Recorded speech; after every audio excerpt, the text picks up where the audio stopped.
So now if we look at our epsilon to 0 equation, so that's u naught d2 v naught dt squared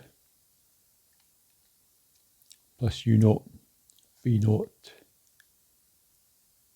equals 0. So we can cancel the u naughts, assuming they're not 0.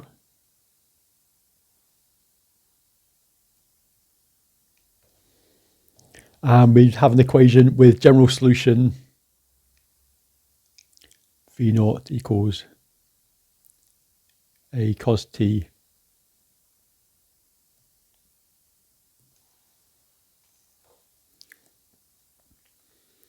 and this is as far as we can take things without going to the second order equation. Well, in fact, we can go a bit further because we've got from the initial conditions u naught v naught equals 1. I can deduce that u naught is not 0, which means that the equation u naught dv naught dt equals 0, I can turn into dv naught dt equals 0.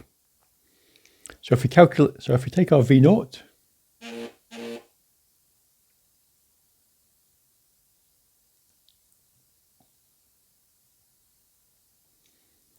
and calculate dv naught dt, so that's minus a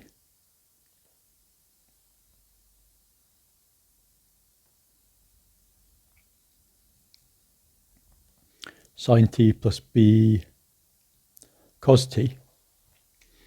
If I want dv naught dt equals 0 at t equals 0, then I need to have b equals 0.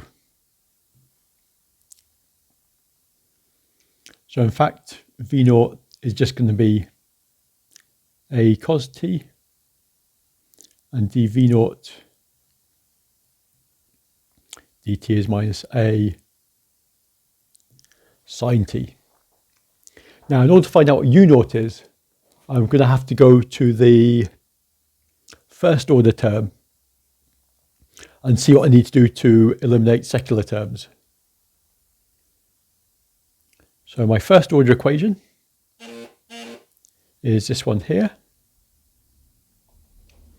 which I'll just write down.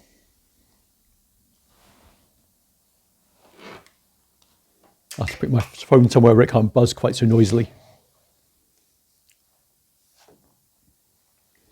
So the order epsilon 1 equation, that was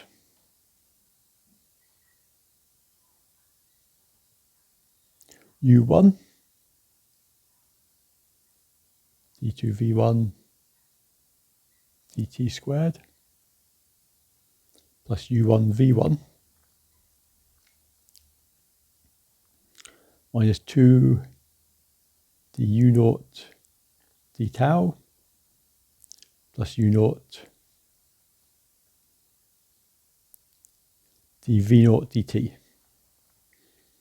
So if I substitute in for dv naught dt, so that's plus 2a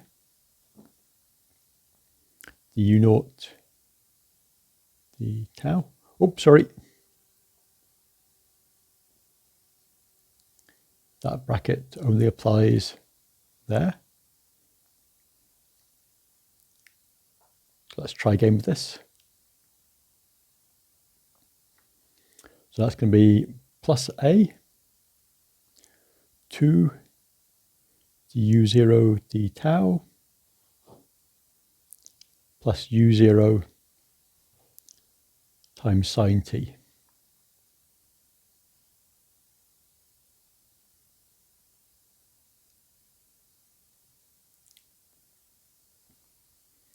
Okay, to eliminate secular terms,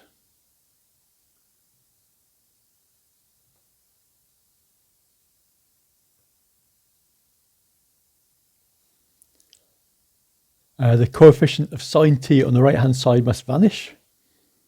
So unless I want a to be 0, I must have 2 du naught d tau plus u naught equals 0.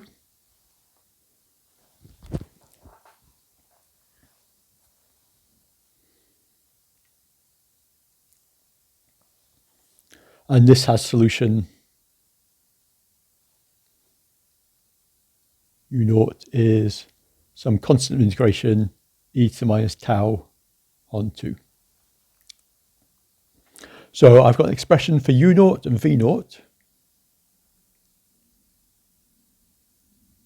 So u naught, v naught, that's a times c times e to the minus tau on 2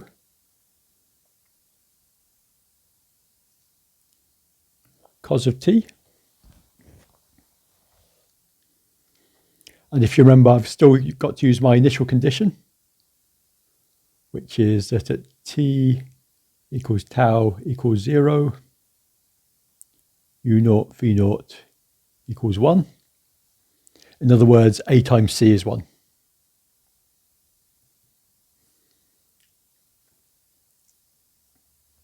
So u naught v naught, that's just e to the minus tau on 2 cos t.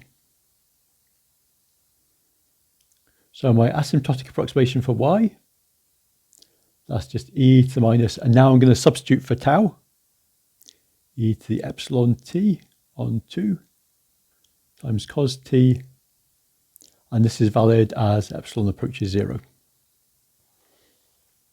So it's exactly the same result as we would have got if we use a standard 2-scale approach, just arrived at by a slightly different way.